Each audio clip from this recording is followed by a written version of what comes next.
유쾌한 남자들의 시시콜콜 토크쇼 김프로쇼 지금 시작하겠습니다. 저는 김프로입니다.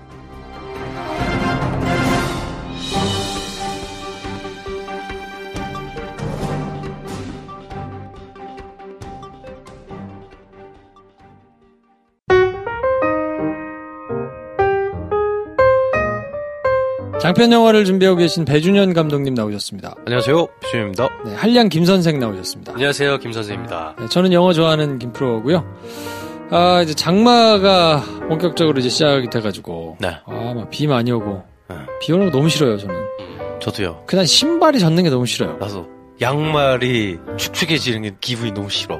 차라리 해수욕장 같은 데 갔는데 비가 막 온다. 이럴 때 아무렇지도 않거든. 근데 그럴 때 다 맞아도 되는 컨디션이잖아. 오래전에 해수욕장 갔을 때 비가 오거나 흐리면 좀 좋아요. 너무 뜨겁지 않아서. 근데 내가 뭔가 일상생활 하고 있는데 비가 오면 그렇게 불편할 수가 없네. 이제는 뭐 비 오고 눈 오고 이런 게 좀 별론 것 같아. 힘들지. 나돌아다닐 때 말고 집 안에만 있으면 비 많이 와도 괜찮지 않나요? 오히려 집이 좋아지지. 약간 집에 있다는 사실이. 주룩주룩 오고 있는 거 보고 좀 시원하기도 하고. 아, 그래? 그러게. 난 그것도 싫어. 그것도 싫어? 비가 영향을 끼치지 않는데도? 그래도 싫어요. 보는 게? 꿉꿉해지잖아. 기운이. 날씨가 막 꿉꿉해지잖아. 그건 그렇지. 네. 조금 그런 면은 없잖아요. 습하고 더울 때 비가 오는, 장마는 일단 싫은 것 같아. 나도 너무 길게 오면 좀 그래. 네. 맞아. 나는 캘리포니아 스타일 같아. 그래요. 캘리포니아가 좋아요. 헐리우드가, 영화가, 이렇게 사람들이 많이 볼 수 있는 영화로 만들어진 이유도 그냥 나는 햇빛이 한몫한다고 봐요. 그럼요. 네. 곡성 같아 자꾸 나오잖아. 진짜 광량이 미치는 영향이 크니까 사람에게 쨍하게 나오고. 맞죠. 그거 좋지 사실. 영국에서 나오는 영화들이 약간 영국 날씨 같잖아요. 네. 그래. 그게 뭔가 모르게 참 굉장히 밝지는 않고. 그리고 되게 사람이 시니컬하고. 유머도 이상하게 매기는 영화. 이런 거지. 날씨 따라가는 것 같아. 맞지. 그리고 저는 뭐 외국 생활을 해본 적은 없으니까. 네. 미국 가가지고 한 달, 중국에서 한 달, 이 정도가 이제 제일 길게 있어 본 건데, 어떻게 하다가 이제 겨울 딱 12월, 1월, 그때를 캘리포니아에서 한 달 있었던 적이 있거든요. 좋더라고. 그렇겠지. 춥지도 않은데 크리스마스야. 좋아. 괜찮겠네. 좋겠네. 그래서 아주 추울 때는 긴팔을 입어야 되는데 그것도 두꺼운 거 아니고, 낮에는 반팔 입고 다니다가, 저녁 되면 뭐 후드 잠바 정도. 크리스마스인데? 야 좋더라고. 좋네. 괜찮네. 괜찮아. 노스페이스가 웬 말이야, 그죠? 그러니까. 뭐 그런 거 없이 그냥. 이민가? 슈퍼마켓? 할 게 없잖아. 일단 세탁소부터. 그렇지, 세탁소. 내가 다림질 잘하는데. 자, 오늘 사연 보내주신 분은 사실, 여름 작가가 같이 있어야 될 내용인데, 지금 요리 3탄을 해달라. 지금 답장하고 있거든요. 빗발치고 있는데, 문의가. 약간 지금 본인이 목에 깁스를 하고 계세요. 내 사연으로 터졌다. 하는 것 때문에, 잘 안 내놓고 있어. 사람이 어떻게 이렇게 피크 쳤을 때의 모습을 보면 이렇게 사람의 어떤 본심을 알게 되잖아. 귀족이었어. 귀족이더만. 네. 그래서 요리를 못하는 걸 수도 있지. 그러네요. 다른 사람 다 하면 되니까. 그렇지. 그리고 입맛은 까다로워야지. 그렇지. 먹은 건 있으니까. 그래서 이분이 영애? 역시 영애님이십니다. 여러 가지 의미로 영애가 싱크가 되네요. 그러네요. 네. 자, 오늘은 언니의 흑역사, 냉동밥 관련해가지고 사연을 보내주셨는데, 먼저 사연을 한번 소개해 주십시오.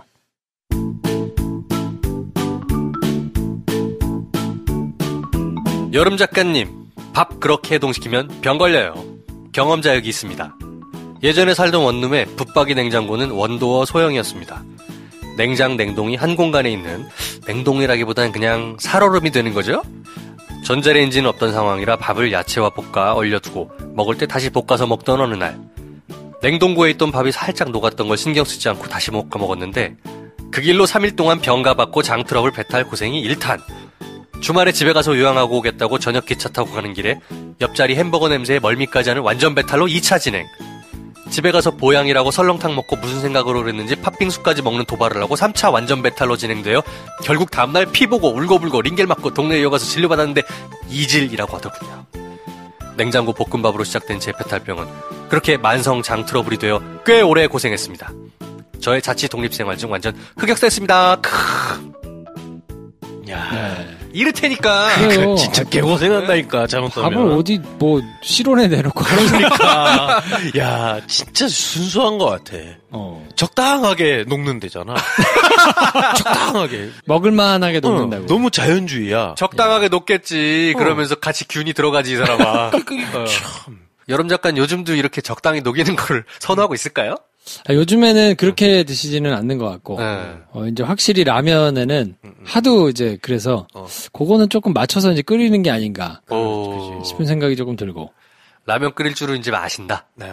그 얼마 전에 무슨 소면 해가지고 청취자분이 레시피 올려준 것대로 한번 해가지고 또 해봤다고. 아 진짜? 야. 그래서 팟빵 게시판에 제가 야 해서 빨리 올려 감사하다고 올려 해가지고 한번 올렸었어요. 소면에 뭘 해가지고 깨랑 했나? 김이랑 약간 이렇게 네. 약간 해가지고 정말 그대로 해댔대. 아. 그러니까 나는 여기서 더 섭섭한 거야. 우리가 얘기를 안 해줬냐고. 아, 그렇지. 삼양이 농심이 팔도가 얘한테 말을 안 해줬냐고.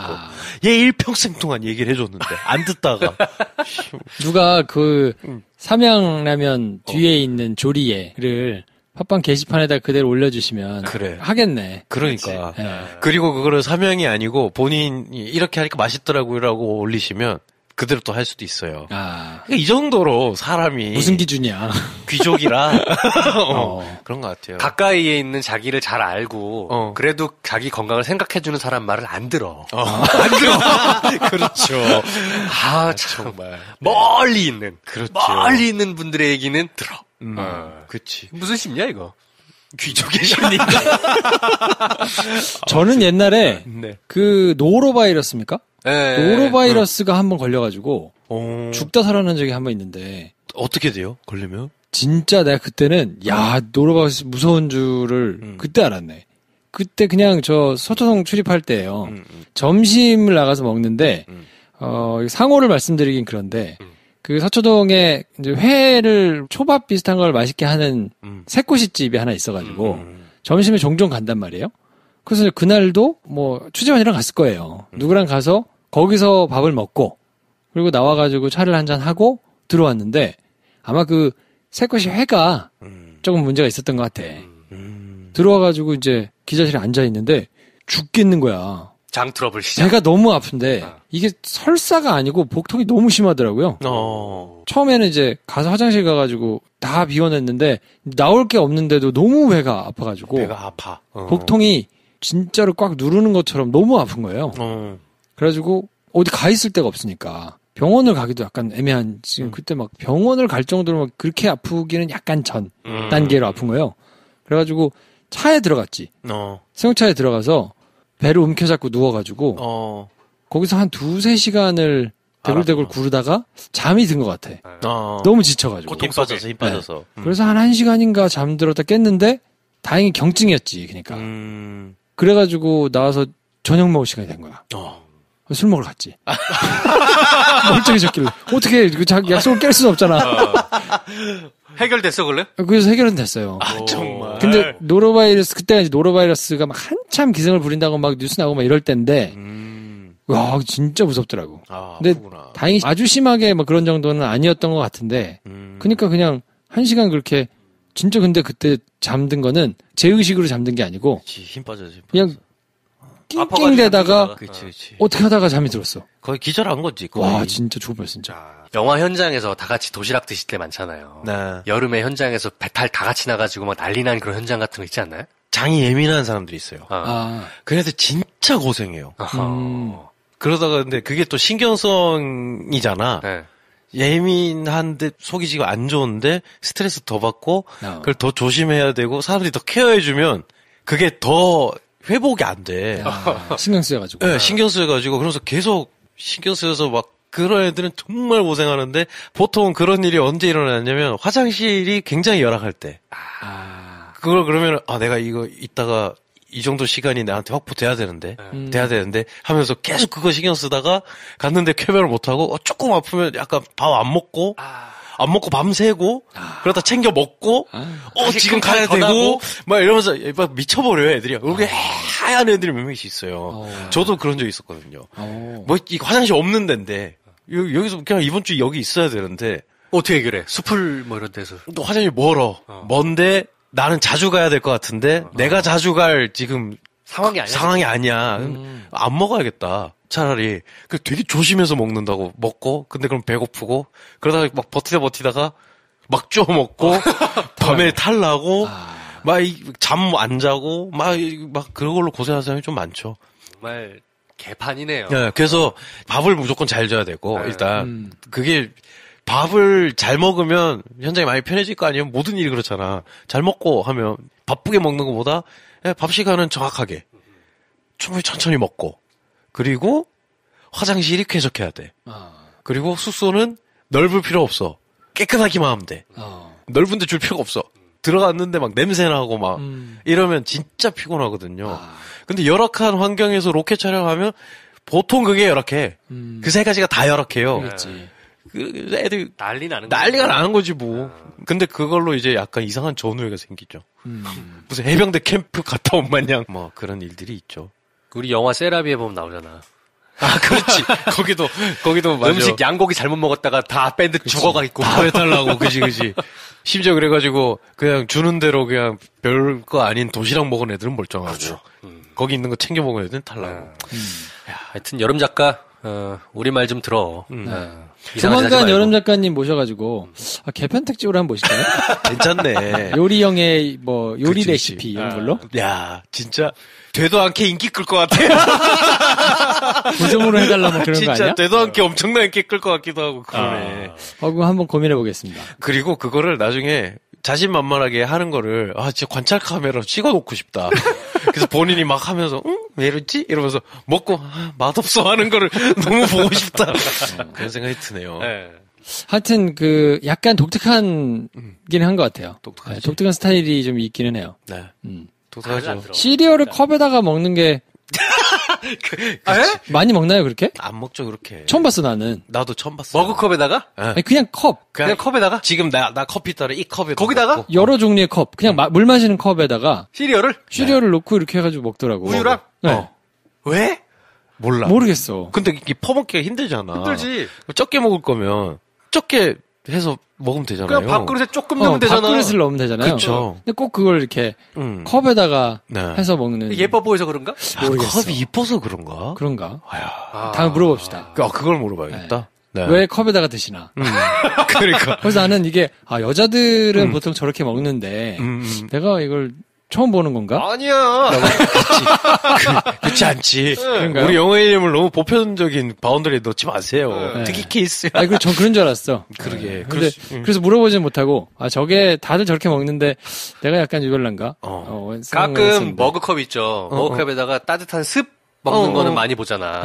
근데 그것도 머그컵이 넓은데 먹지 보통은. 넓은 머그컵이. 그렇지, 좁은 컵이야. 작은 컵. 아니 지금 여기 이 컵에 유리컵에 먹는다니까. 참 이상하죠. 이해를 할 수가 없네. 희한해. 그리고 막 자기가 이렇게 몸이 좋은 거 먹는데 시리얼 먹는다 이런 이율 배반적인 건 우리가 많이 확인했으니까. 한번 냉장고 이렇게 다 치웠거든요. 치웠는데 다 우리가 이게 다 버리고 있었어. 그랬더니 안 상했네. 계속 이 말을 하는 사람은 자기밖에 없어. 계속 괜찮은데 안 상했는데 계속 이러고 있는 거야 또. 그렇지. 그러니까 그 밥도 그렇게 먹어왔다는 거야. 그렇게 녹여서. 아니 양파를 온다니지. 양파를 버려야 돼요? 그거 나보고 물어보는데 양파 위에 파가 났어. 그러니까. 그치. 파가 났어. 어떻게 먹어 그거를? 버려야지. 근데 그거 괜찮은데 버려야 되냐는 거야. 그래서 내가 물끄러미 쳐다보고 쓰레기통에 넣었습니다. 굳이 이걸까지 대답을 해야 되냐. 그치. 개편 특집을 한번 모시는 거는 요즘 좀 어렵긴 하거든요. 여러분들이 감안을 해주셔야 되는 게 부른다고 막 오시는 분이 아니에요. 저희가 막대한다고 쉽게 부르실 수 있는 분을 부르는 게 아니에요. 그렇죠. 그렇지. 네. 저희가 그럼 한번 노력을 해보겠습니다. 네. 와서 그리고 말을 하실지도 모르겠어요. 입 또 무거워지셔가지고. 입이 무거워지셨어? 네. 몇 마디 안 해요. 그래. 그럼 주옥 같은 말씀만 딱 한두 마디씩만 하시겠네. 그렇죠. 네. 말씀의 무게감이 다르겠네. 그럼요. 그래서 저희가 3분 카레 확인하고요. 3분 카레와 더불어서 다른 레시피들이 좀 있으면 개편 특집으로 한번 고려를 해보겠습니다. 자, 김폴수 도와주시는 분들입니다. 영어에 관심 없던 아이들을 변화시킨 마법 같은 이야기. 나는 영어를 가르치는 시골 약사입니다. 토네이도. 온 가족이 함께 바르는 영양보습 아이스크림 크림 세연수연 아버님 함께 합시다 오래오래. 품격 있는 고객 중심 컨설팅 올바른 보험 바로 올보넷이십니다. 창의 사고력 중심의 미국 공립학교 커리큘럼을 집에서 수강할 수 있는 인강 유즈스쿨입니다. 검색창에 유즈스쿨 검색해 주시고요. 김프로쇼 회원들을 위해서 무료로 체험할 수 있는 링크를 팟빵 광고 공지 게시판에 올려두었습니다. 다들 많이 체험해보세요. 네, 저희는 시사평론가 김용민 씨 모시고 2부에서 찾아뵙겠습니다. 여러분께서는 지금 유쾌한 사람들의 영화 시사 토크쇼 김프로쇼를 듣고 계십니다. 저는 배우 허정도입니다.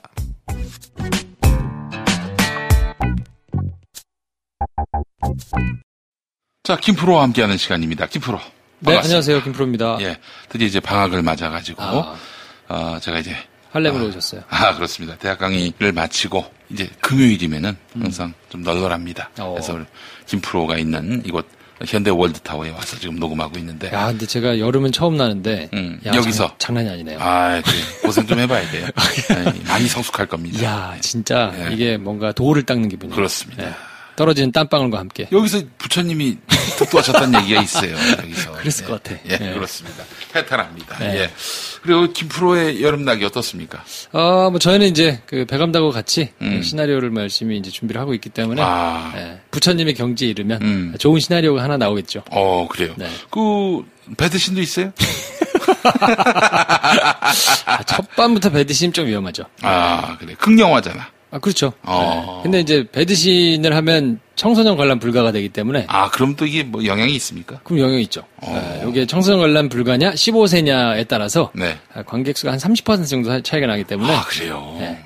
저처럼 초반에 모험을 하는 건 좀 위험합니다. 액션씬이 많습니까? 이제 장르에 따라 다른데. 네. 하여튼 준비를 하고 있습니다. 그래요. 근데 밋밋한 장면으로는 이게 좀 흥행하기 어렵지 않을까? 그래서 흥행을 하는 쪽으로 최대한 이제 열심히. 네. 그래요. 뭐 줄거리는 뭐 대략 나왔습니까? 그건 조금 있다가. 그럼 뭐 좋습니다. 대분류로.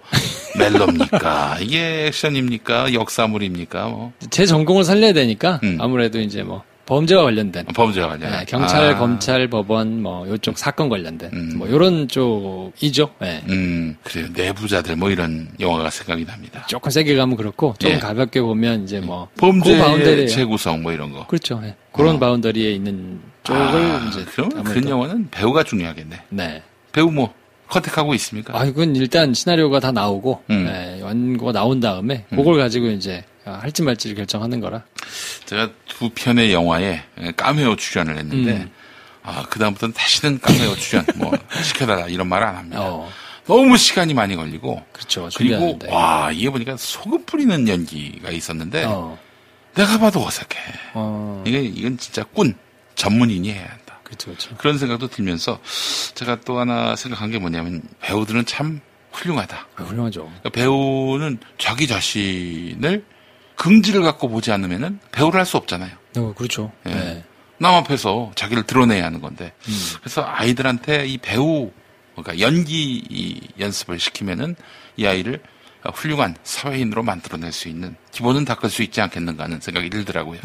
근데 하여튼 저는 개인적으로는 약간 허업에 가까운 느낌이 좀 있어가지고. 그래요? 그렇죠. 왜냐면 이제 인기라는 게 이렇게 실체가 딱 있다기보다는 늘 불안하잖아요. 네. 있어도 불안하고 없어도 불안하고. 근데 하여간 제가 봤을 때는 직업적 배우는 아니더라도 어려서 청소년 때 이런 연기 연습을 시키면은 해보는 건 좋죠. 예. 네, 여러 가지로. 그러다 사기꾼이 되려나?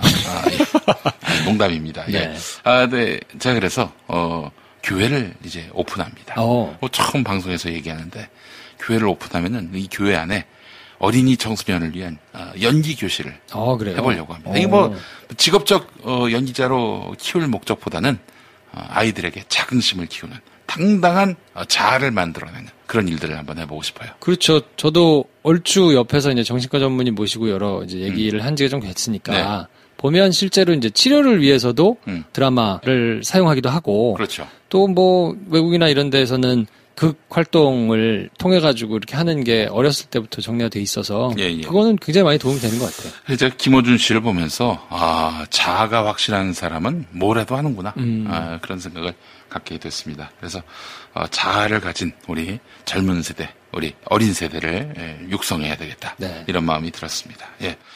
자, 그래요. 제가 사실은 남에게 좀 착한 모습, 남에게 모나지 않은 모습.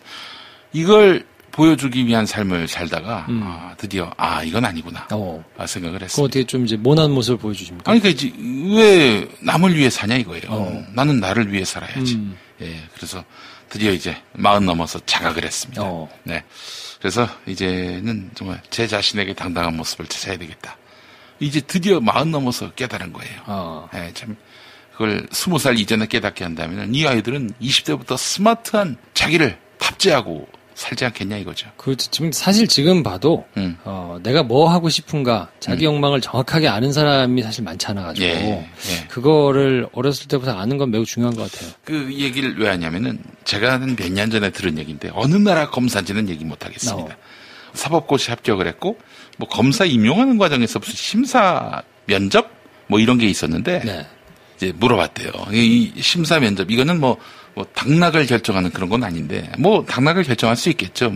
심사위원한테 욕을 한다든지, 거기 심사위원 책상을 뒤집어 엎는다든지, 그러면은 어려울 수 있겠지만, 그런 게 아니라면 웬만하면 통과시키는 건데, 가가지고, 자네는 어떻게 검사가 됐나? 라고 물어보니까, 엄마가 하라고 했어요. 그래서, 예? 뭐라고? 엄마가 하라고 했어요. 아니, 어떻게, 엄마라는 말을 하는 거야. 자네는 사법고시도 합격하고 그러니까 검사가 되려고 하는 거 아닌가. 엄마라니 이게 왜 그런 식으로 얘기하냐. 엄마가 그렇게 말하라고 했어요. 내보낸 다음에 이런 이상한 친구를 봤더니 1등을 한 거야. 와, 세상에.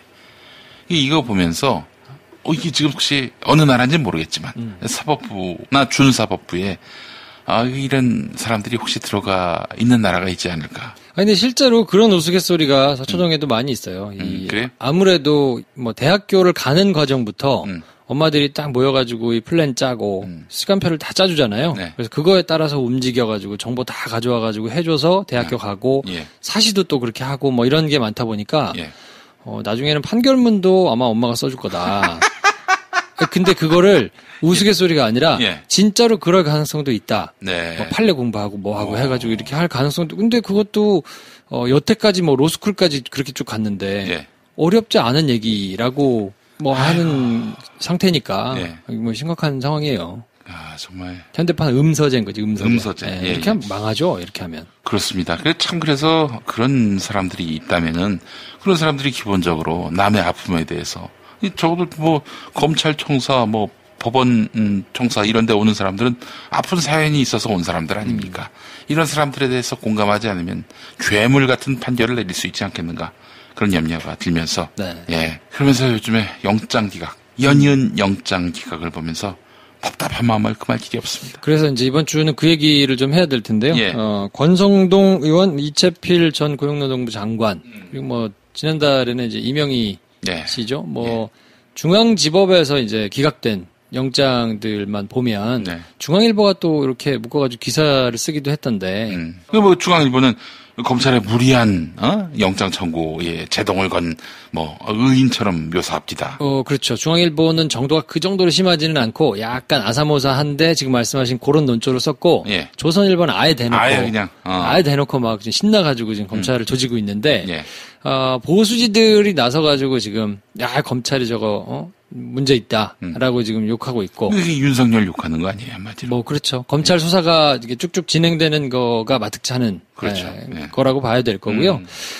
지금 도대체 어떻게 봐야 되냐. 이 영장이라는 게 사실 이제 영장이라고 치면 강제 수사를 하는 경우에 그거에 해당하는 것들을 수사기관이 마음대로 못하도록 하는 거를 지금 얘기하거든요. 그래서 압수수색 검증영장 그리고 체포영장, 구속영장 이런 것들에 대해서는 법원에 이제 심사를 받도록 돼 있는데 이 영장이 사실 절차가 있기는 하지만 내용을 알 수가 없어요. 공개를 안 하기 때문에. 그러니까 영장에 어떤 내용을 적시했는지도 외부에 공개가 전혀 안 되고. 그렇죠. 그리고 이게 결과가 어떻게 됐는지도 브리핑을 전혀 안 하기 때문에 내용을 아는 사람은 그거를 쓴 검찰 쪽과 그거를 받아가지고 심사를 한 법원밖에 없단 말이에요.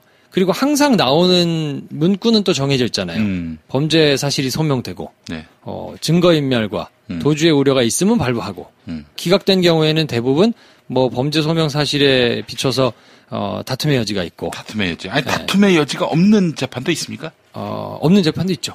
어떤 거 예를 들면 너무나 명백한 뭐 그런 사건들이 있긴 한데 네. 다툼의 여지가 있고 근데 그게 이유가 들어가는 경우는 그렇게 많지는 않은 것 같아요. 그 다음 거죠 사실은. 네. 도주의 우려가 없고 증거인멸의 우려가 없다. 이러면 이제 기각이 되는 건데 네. 뭐 무죄 추정의 원칙이라든지 불구속 재판을 받는 게 이제 형사소송법상으로는 큰 원칙에 해당하기 때문에 무조건 다 잡아다 넣고 구속을 시켜가지고 하는 거는 맞지는 않아요. 그러니까 이제 거대 수사기관의 횡포로부터 약한 개인을 보호하기 위할 목적으로 형사소송법상의 불구속 수사 원칙을 정했다는 건데. 그렇죠. 아니 근데 이종명 국정원 2차장 그리고 김관진 전 국가안보실장 이런 사람들이 나약한 일개인입니까? 그래. 이명희, 조양호, 조현민 이 사람들이 나약한 일개인이에요? 권성동이? 그러니까 어디 지방에 있는 지방 법원들의 영장이라고 하면 뉴스에 나오지도 않고 예. 그건 뭐 그냥 당사자들만 관련이 있으니까 제가 생각하기에는 그런 사건의 경우에는 굉장히 엄격하게 처리를 하는 것이 맞다고 봐요. 근데 지금 전 국민적으로 관심을 받는 서울중앙지법에서 처리하는 경우에 영장 발부되는 것들 중에 네. 주요 사건들 다 그런 것도 아니란 말이죠. 예, 예. 여러 사건들 중에 띄엄띄엄 국민적으로 굉장히 관심을 가지고 있는 사건들에 대해서 법원이 판단하는 것의 기준이 조금 문제가 있는 거 아닌가 싶은 말씀을 오늘은 좀 드리고 싶은 거죠. 예, 예, 예. 그러니까 저는 무조건 주요 사건들은 좀 헐겁게 발부를 해야 된다라는 말씀을 드리는 게 아니고 그렇다고 다 원칙대로 그냥 기각된 것이 뭐 문제 없는 것이다라고 얘기하기에도 약간 판단을 어떻게 해야 되지라고 싶은 부분이 있는 거예요. 어떤 말씀이냐면 법원이 정무적인 판단을 하면 안 된다라는 게 일반적인 상식처럼 지금 알려져 있잖아요. 그렇습니다. 법원은 법과 그 양심에 따라서 원칙대로 판단을 해야 되는 곳이니까 일체 정무적인 판단은 하면 안 된다라고 알려져 있는 게 상식인데 예. 그래서 항상 영장이 기각되고 나서 이게 어떻게 영장이 기각될 수 있느냐를 두고 검찰에서 반발이 있든지 예. 외부에서 뭔가 지적을 하고 비판을 하는 목소리가 있으면 어김없이 얘기하는 게 지금 그 논리거든요. 검찰은 정무적으로 판단을 할지 모르겠으나 사법부는 민주주의 시스템을 지키는 최고의 보루기 때문에 여기는 정무적인 판단을 하면 안 되는 것이다. 그래서 법대로 원칙대로 아주 엄격하게 불구속 수사의 원칙에 따라서 우리가 한 거기 때문에 이거는 뭐라고 하면 안 된다라는 게 지금 보수주의에서도 막 얘기하고 있는 논조인데 저는 뭐 그 말은 오케이. 그럴 수 있다고 봐요. 근데 그럴 거면 법원이 하는 모든 판단에서 정무적인 판단을 제외해야 그렇지. 맞다고 보는 거죠. 그러니까 이를테면 김명수 대법원장이 양승태 전 대법원장과 그 주변에 있던 사람들이 했던 많은 말도 안 되는 그렇지. 짓들 예. 그런 것들을 두고 저렇게 신중하게 정무적으로 판단해가지고 좌고우면하면서 예. 여러 뭐 비판에도 굴하지 않고 굉장히 신중한 모습을 보이는 것. 대표적으로 재벌 총수들 풀어줄 때 뭐 국가 경제가 어떻고 그런 고려를 왜 법원이 하냐 이거예요. 그러니까요.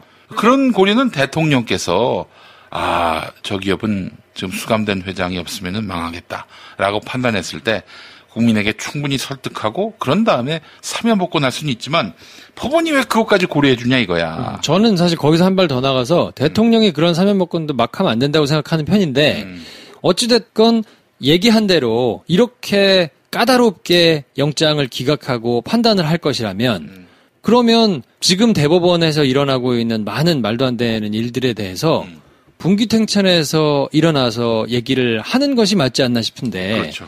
지금 앞서 말씀드린 3명의 영장을 기각한 분들이 뭐 이현학 부장, 그리고 허경호 부장, 박범석 부장 이렇게 이제 3명이 지금 중앙지법의 부장판사, 예. 영장 전담 판사거든요. 근데 3명 중에 2명은 괜찮은 것 같고 네. 나머지 1명 바로 허경호 씨가 지금 거의 뭐 포음정을 연상케 하는. 뭐 그렇죠. 근데 이제 저는 다 문제가 있다고 봐요. 다 문제가 있습니다. 다 문제가 있다고 봐요. 나름대로 뭐 인권 판결도 했다는 그런 그렇죠. 평가를 받고 있잖아요. 그렇긴 한데 예. 그래도 시간이 지나면서 조금 괴리가 생긴 게 아닌가 하는 생각이 드는 거예요. 예. 왜냐하면 이분들이 지금 다 부장판사들이란 말이에요. 단적으로 볼 수 있는 게 물론 이거는 이렇게 일반화시켜서 말하기는 조금 성급한 면이 있기는 합니다만 지난 6월 5일에 뭐가 있었냐면 그 양승태 전 대법원장의 이런 재판 거래 의혹. 이 사건에 대해서 전국에서 법원에서 막 이제 판사들이 들고 일어나서 이거는 사법 처리를 해야 된다. 검찰에 고발을 해야 된다. 막 이렇게 이제 촉구를 하는 모임 결과들이 막 나왔잖아요. 예. 그때 서울중앙지법의 부장 판사들이 어떻게 했는가를 보면 이분들이 반절도 안 모였어요. 아예 모이질 않아가지고 의결 정족수를 못 채워서 결국 내질 못했어요, 의견을. 그리고는 그때 뭐라고 냈냐면 참담함을 느끼고 책임을 통감한다. 이 정도의 그냥 입장만 발표하고 어떻게 해라. 그때 이제 가장 첨예하게 붙었던 게 조금 높으신 분들, 그러니까 서울중앙지법 이상의 뭐 고법부장들, 뭐 법원장들, 뭐 이런 분들은 모여서 이거는 검찰 손에 넘겨주면 안 된다. 사법부가 알아서 처리를 해야 된다라고 입장을 발표하고 그 밑에 평판사, 배석판사 뭐 이런 일반 판사님들은 이거를 왜 우리가 좌고우면 하냐. 뭐 우리가 이렇게 해가지고 사법부가 어떻게 신뢰를 받냐. 무조건 넘겨야 된다. 그래서 검찰에서 절차에 따라 가지고 수사를 하도록 해야 된다. 라고 이제 얘기를 하면서 갈렸단 말이에요. 근데 중앙지법에 있는 부장판사들은 절반도 못 모였어요. 그러니까 이게 저는 굉장히 비겁한 처사라고 봅니다. 모여서 반대를 할 수 있어요. 차라리 그렇게 해야죠. 자기의 의견이 분명하다면. 근데 모임 자체를 안 간 거예요.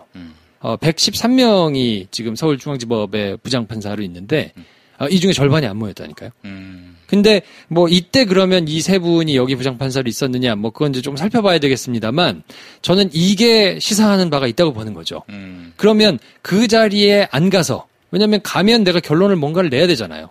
둘 중에 하나를 내야 되잖아요. 근데 만약에 내가 이거는 검찰에 넘기지 말자, 수사를 하라고 하지 말자라고 서면 전 국민적으로 비판을 받을 것 같고 이거를 수사를 촉구하자 하자니 법원 내부에서 야 너는 여태까지 이렇게 자리도 좀 있으면서 나이도 좀 먹고 연조도 있는데 그게 지금 할 얘기야? 라고 내부 비판에 직면할 것 같으니까 아예 안 갔단 말이에요.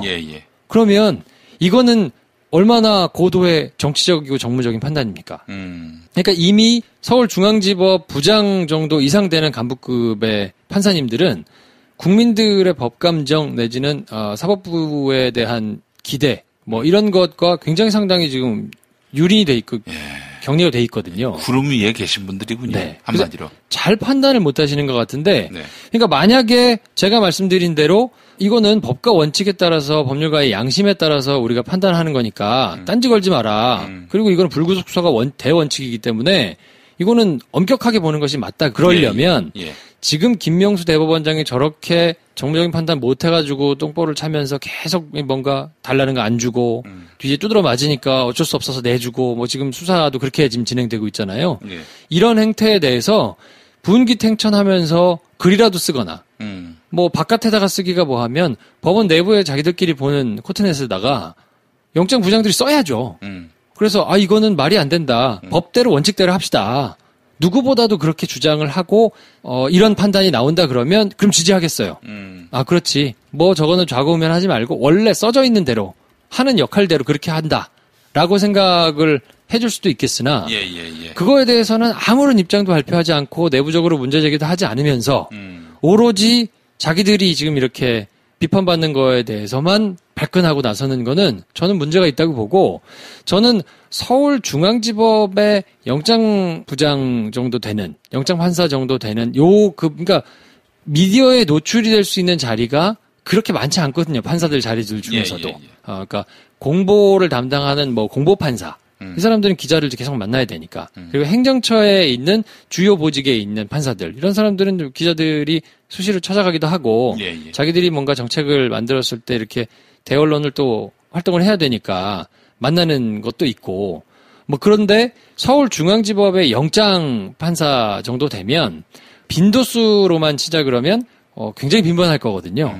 언론에 노출되고 자기의 판단이 뭔가 노출되는 게 그렇다 그러면 일반 사건보다 굉장히 좀 특수하다고 봐야 되는 거죠. 그리고 사회적으로 전달되는 메시지 또 그것 때문에 사법부가 가지게 되는 여러 가지 부담 내지는 뭐 이런 것들을 정무적으로 판단을 할 수밖에 없는 자리에 있거든요. 그러니까 그거는 현실적으로 어쩔 수 없는 상황이라 그러면 내가 하게 되는 이 판단이 전반적으로 사법부의 이 사법 시스템을 지탱해 나가는 데 있어서 굉장히 큰 영향을 미친다고 한다면 여러 가지로 따져봐야 될 점이 많은데 과연 권성동, 이철필, 이명희 뭐 이런 사람들의 영장이 줄줄이 다 기각이 되고 그리고 지금 이거는 뭐 외부적으로 공개가 되지는 않습니다만 불만이 좀 많더라고요. 검사들은 뭐 늘 불만이 많기는 하지만 그래도 이렇게까지 영장이 계속 막 빠꾸당하고 기각이 되는 게 기준을 잘 모르겠다 하는 사람들이 지금 꽤 있거든요. 그럼 적어도 검찰이 영장을 일부러 엉망으로 만들어가지고 기각되게 만들었다. 이건 아니군요. 그렇죠. 그러니까 아니다. 이게 그렇게 보는 사람도 있어요. 가능성은 두 가지 아니에요. 진짜 엉망이어가지고 수사를 잘 못해서 판판이 영장이 기각되거나 그렇죠. 아니면 법원에서 뭔가 이렇게 좀 판단을 달리하거나 둘 중에 하나일 텐데 제가 보기에는 지금 상황에서는 전자보다는 후자 쪽에 조금 더 무게가 실리는 게 아닌가 하는 게 제 개인적인 평가거든요. 그래요. 그렇다면 이런 의문도 듭니다. 판사들이 어떤 정치적 목적이 있어서 문재인 정부 엿먹어봐라. 혹은 보수 정치 세력이나 혹은 뭐 기득권 세력과 결탁을 해서 정권의 중요 수사들 이런 것들 판판이 한번 깨보자. 이런 정략적 의도가 있는 건지 집합적인 그런 의지가 있는 건지. 제 해석은 약간 이제 궤가 조금 다른데요. 요건 이제 들어보시고 어떤지 좀 판단해 주시면 좋겠어요. 네. 그런 종류의 지금의 판단은 오히려 지난 정권에 계시던 판사님들이 훨씬 더 많이 했다고 봅니다. 그러니까 상고법원을 내가 이걸 통과시키기 위해서 정권에서 이렇게 입맛에 맞는 걸 다 추려가지고 그거 가지고 이렇게 적당히 밀고 당기게 하고 그리고 또 며칠 전에 뉴스에 나왔지만 법사위 의원들도 재판 진행 중인 거 적당히 밀어가지고 그거 가지고 또 이렇게 무기로 왔다 갔다 하면서 밀당하고 뭐 이런 정무적인 판단, 그러니까 정권이 어떻게 잘 진행되는 거를 내가 좀 이렇게 쥐고 흔들면서 나의 이익을 한번 채워볼까 하는 그런 정무적인 판단은 박근혜 정부, 이명박 정부에서 요직을 거쳤던 분들한테서 훨씬 더 많이 나왔던 것 같고요. 네. 궤가 약간 다른 게 참여정부에 있었거나 지금 이제 우리법연구회로 대표되는 이런 판사분들은 정무적인 판단이 그렇게 예전에 지난 10년 동안 있었던 주요 자리에 있었던 사람들보다는 조금 떨어지는 거 아닌가 싶어요. 왜냐하면 김영수 대법원장만 보더라도 양승태 대법원장이 있을 때 막 이렇게 그 국민들로부터 막 욕을 먹고 하는 게 상당 부분 없었단 말이에요. 그렇잖아요. 기억나는 게 별로 없잖아요. 양승태가 직접적으로 욕을 먹는 게 그렇게 많지는 않았단 말이에요. 예. 그거는 정무적으로 판단을 잘 한 거예요. 지금은 그게 이제 누적돼서 터져나왔기 때문에 한꺼번에 욕을 먹고 있지만 굉장히 그게 상고법원 가지고 막 바터를 하는 와중에서도 그게 뭐 불거져가지고 문제가 되거나 이런 적이 별로 없잖아요. 그러니까 정무적인 판단을 그때는 한 건데 오히려 그러지 않았던 분들이 지금 이 자리를 잡으면서 오히려 자기들 조직 내부의 이슈에만 함몰돼가지고 그냥 법원이 검찰보다 훨씬 더 우위에 서고 공판 중심주의라는 게 약간 그런 성격도 좀 띠고 있거든요. 검찰에서 뭐라고 해왔든지 간에 중심은 법원이 돼야 되니까 뭐 저기서 수사 어떻게 되든지 간에 와가지고 여기서 판단하면 된다라는 생각이 있어서 영장이 막 기각되고 나가는 것이 저는 오히려 문재인 정권 내지는 적폐청산 이런 거에 반대해가지고 뭔가 자기의 정치적인 신념 때문에 일어난다기보다는 그냥 법원 조직 내부에서 자기들의 권위와 힘과 이런 거를 공고히 하는 방향으로만 생각을 하다 보면 검찰에서 이렇게 저게 나오는 거 뭐 기각해. 부담이 없잖아요. 왜냐하면 욕을 먹게 되는 쪽은 검찰이 훨씬 더 많거든요. 그렇지. 수사가 망가졌을 때 법원이 욕을 먹진 않아요. 수사를 잘못한 검찰이 욕을 먹죠. 당장 보수지에서도 내용을 모르기 때문에 자세한 내용을 모르니까 이런 내용까지 들어갔는데 법원이 이걸 기각하다니 하면 법원이 욕을 먹겠지만 그런 내용을 아무도 모르잖아요. 그러니까 법원이 오죽했으면 저렇게 기각했겠냐라는 논리를 자꾸 검찰을 욕하게 되는데 그래서 수사 단계에서 수사가 잘 안 되고 증거들을 잘 못 모아가지고 그렇게 기소가 되면 당연히 재판에서는 불리하지 않겠어요? 그래서 만약에 원하는 결과가 안 나오면 그럼 이제 검찰이 무리한 수사를 한 게 되는 거죠. 그러니까 검찰은 수사 진행 단계부터 그 책임을 오롯이 자기가 질 가능성이 높기 때문에 정치적인 부담이 훨씬 큽니다. 근데 법원은 아무리 기각을 하고 수사 단계에서 망가져도 올라온 거 자기들이 이거 엉망으로 수사를 했네요 라고 해버리면 그만이기 때문에 부담이 별로 없어요. 그러니까 그렇게 치자 그러면 잃을 게 없는 장사인 거죠. 하여튼 통제 불능 상태다. 그러니까 지금 입장에서는 그렇게밖에 볼 수가 없는 것 같아요. 왜냐하면 만약에 그게 아니고 정말 내가 법대로 원칙대로 수사를 해온 것을 잘 판단하는 것이 이 법률가 양심이기 때문에 사법부에서는 그렇게 하는 것이다라는 게 담보되려면 지금 대법원 문제를 저렇게 처리하면 안 된다니까요. 그렇잖아요. 지금 대법원에서 저렇게 미적미적 처리하고 막 사람들한테 욕먹고 있는 거를 전 판사들이 다 들고 일어나가지고 무슨 소리냐. 원칙대로 고발하고 원칙대로 수사하고 저쪽에서 저 영장 청구해가지고 다 가져갈 수 있도록 해서 수사하도록 해라. 그리고 그 들어온 거 가지고 판단하면 되지 않냐.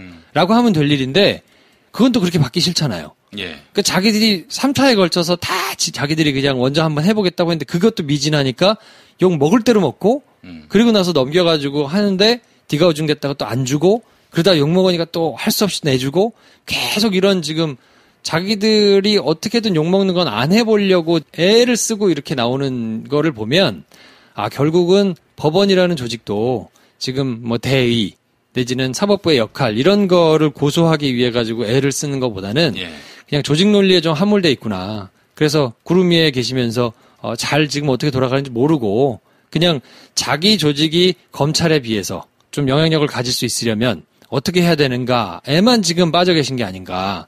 굉장히 저는 우려 섞인 목소리를 좀 내고 싶습니다. 예. 김명수 대법원장이 한마디로 지금 법원을 제대로 통솔하지 못하고 있다. 예, 이런 이야기고. 아, 양승태가 정말 대단한 사람이네요. 뭐, 그렇죠. 어떤 면에서는 이제 대단하다고 뭐 좋은 의미는 절대 아니고요. 예. 근데 어쨌든 조직 장악이 리더가 제대로 되지 않으면 좋은 방향으로 가기가 좀 힘들거든요. 그러니까 문재인 대통령이 그래도 지금 지지도가 높고 여러 가지로 잘 끌고 나가는 거는 그분이 가진 원칙 그리고 세워놓은 원칙을 최대한으로 지키면서 그걸 쭉 끌고 나가기 때문에 밑에서도 잘 딸려가는 면이 있는 거란 말이에요. 근데 김명수 대법원장 같은 경우는 본인이 예전에는 뜻이 그렇게 훌륭히 있었다고 하나 지금은 자기가 조직 전체를 통솔해야 되잖아요. 뭐 영장부장들한테 전화해가지고 이렇게 하세요 저렇게 하세요 하겠습니까? 그건 양승태 때도 그렇게는 안 했단 말이에요. 근데 그 밑에 있는 사람들이 시그널을 제대로 받아서 가려면 위에서 방향타를 제대로 정하고 쭉쭉 달리는 모습을 보여줘야 조직 전체가 영향을 받는데 지금 저렇게 정무적인 판단 전혀 못하고 그냥 사법부는 원래 존경받아야 되는 곳이니까 그리고 사법부가 내리는 거에 있어서는 아무도 뭐라고 비판을 하면 안 되니까 라는 게 기본으로 깔려있는 이런 상황에서 그럼 나도 이 정도 하면 되지 뭐 대법원 정도 저렇게 하는데 라고 하고 하는 시그널이 될 수 있지 않나 싶은 생각에 지금 김명수 대법원장의 저런 미적미적한 정무적인 판단, 전 굉장히 실망스럽다고 이제 지난주부터 말씀을 드렸는데 그게 지금 영향을 계속 미치고 있는 걸 수도 있다라는 생각입니다. 어떻게 해야 됩니까 이제? 일단은 더 가열차게 욕을 해야죠. 더 가열차게 욕을 하고 더 관심을 가지고 계속 뭔가 밖에서 보고 있다는 거를 알게 하는 방법밖에는 지금 현실적으로 방법이 없어요. 그리고 검찰 수사가 지금 진행되고 있는데 결국 검찰도 뭐 그냥 적당히 하다가 끝나는 거 아니겠는가 생각을 이제 하시면서 우려를 하신 분들도 계실 텐데 저는 글쎄요. 시간이 조금 길게 걸리기는 하겠으나 이거는 그냥 적당히 넘어가기는 힘든 상황이 아닌가. 그래서 요거는 조금 관심을 가지고 검찰이 사법부에 대해서 수사하는 거에 있어서는 조금 힘을 실어줄 필요가 있다. 네. 혹시 이런 건 아닐까요? 양승태 사법부에 대한 국민의 불만 또 이런저런 압박 여기에 이제 말하자면 반발해서 영장 기각으로 해가지고 그래? 우리가 계속 영장 기각하면 무죄 판결 나면 재미없을 텐데 이런 시위는 아닌지.